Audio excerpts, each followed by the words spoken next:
Hey guys, this is Jennifer from Spoonful of Goodness, and have I got a story for you.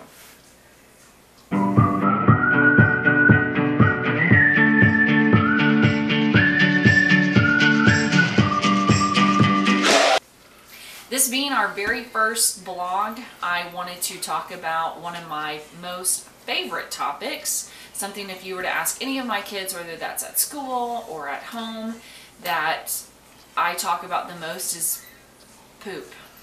Yes, poop. Okay, so I get a lot of questions, especially from my high school students, about like, Miss Purdue, why are you so obsessed with poop? And not really obsessed, but a lot of my stories, a lot of my commercial breaks during class to grab their attention back when they start to tune me out involve poop. Because it's kind of a topic that, not a lot of people talk about, especially females. Secondly, if you've met my family, it would explain it all. Not so much my parents. My parents are very modest people. However, my grandparents, they roll to a different drum, and they are amazing. They are my role models. My grandmother could, now she might comment in the comments below if she figures out YouTube something different, but don't let her fool you. We had fart contests, we had they lived out in the country, and so rolling to town to go bowling or go see a movie, my papa would pass gas and lock the windows and thought it was hilarious to make his grandchildren smell his toxic fumes. They're gonna kill me for this. Anybody want to adopt me? I'm going to be a black sheep of my family. It's a shock factor. Normally, people do not expect you to talk about poop. And shock factor, I never expected this story to ever happen to me. A couple weeks ago, I went to go pick up Sophie, who's 3 years old, from school. And I walk through the doors, everything's usual, say hello to the director who's sitting right there, and walk through the big room down to Sophie's room, and her teacher was standing right there with the baby gate up, and she greeted me and she said, did she stop you on your way through? And no. She's like, oh, okay, well, we had a little incident today, so my stomach drops slightly. And then she follows up with saying, and I just want to tell you that no kid was hurt or anything like that. So then I'm seriously concerned. What in the world is she about to tell me? But I can see my child. My child doesn't have any scratches on her face. She's in the same clothes, because that's normally a telltale sign. If she's in different clothes when I go to pick her up, just had a bad day. So I can see Sophie, she's fine. Okay, what is her teacher about to tell me? And then she drops the load on me. No pun intended.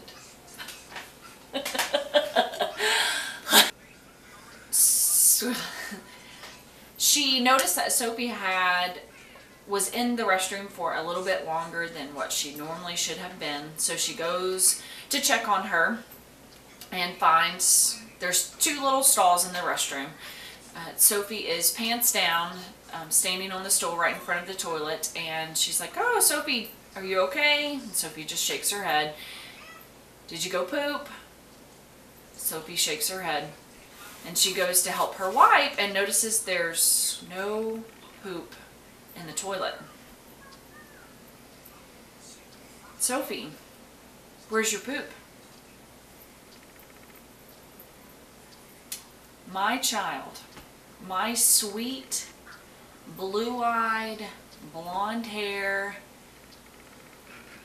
what I thought was innocent little baby, picked up her poop out of the toilet, walked it over to the other stall, and used it as a crayon. She had drew all over the seat and all over the side of the toilet.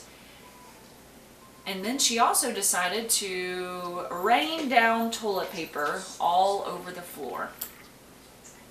by this point in the story, I want to just crawl in a corner and die.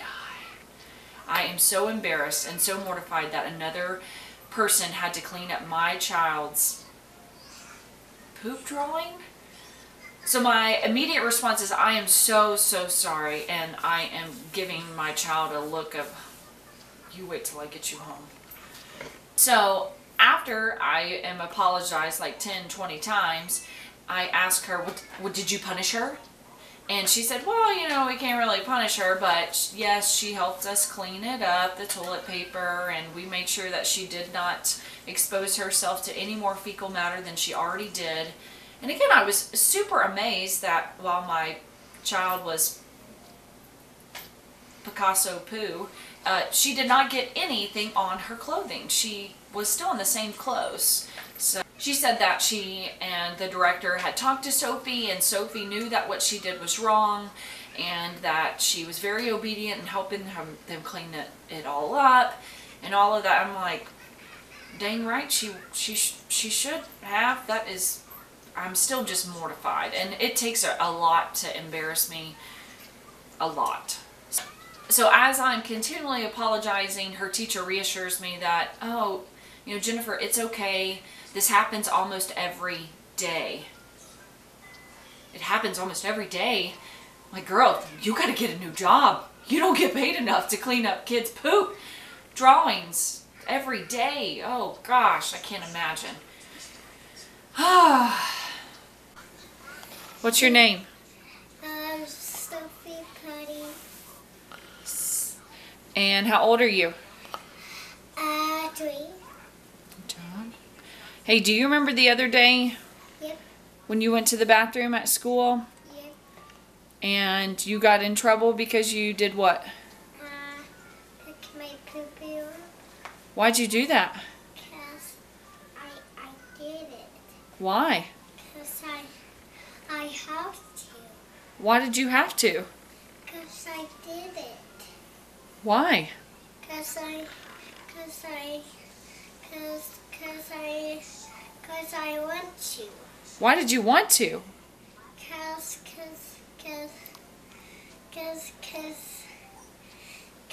I want to. Why did you want to? Because I want to. Do you think poo-poo is gross? Yeah. So why would you want to play with your poo-poo? Because I want to. That was it. That was my story. I hope you're having a great day, and I hope this made you laugh. You're welcome. Goodbye.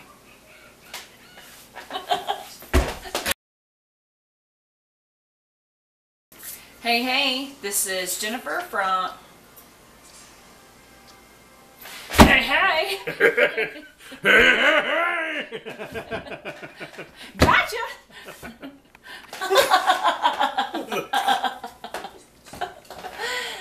Anyway. What did you say before? That's nerve-wracking. Who's your favorite? Mommy and Daddy and Sophie and Nana and Harry and Kristen's awful buddies. Awesome. All right, so tell everybody bye. Bye. Peace, I'm out of here. We come home. Home is wherever I'm with you. Our home. Yes, I am home.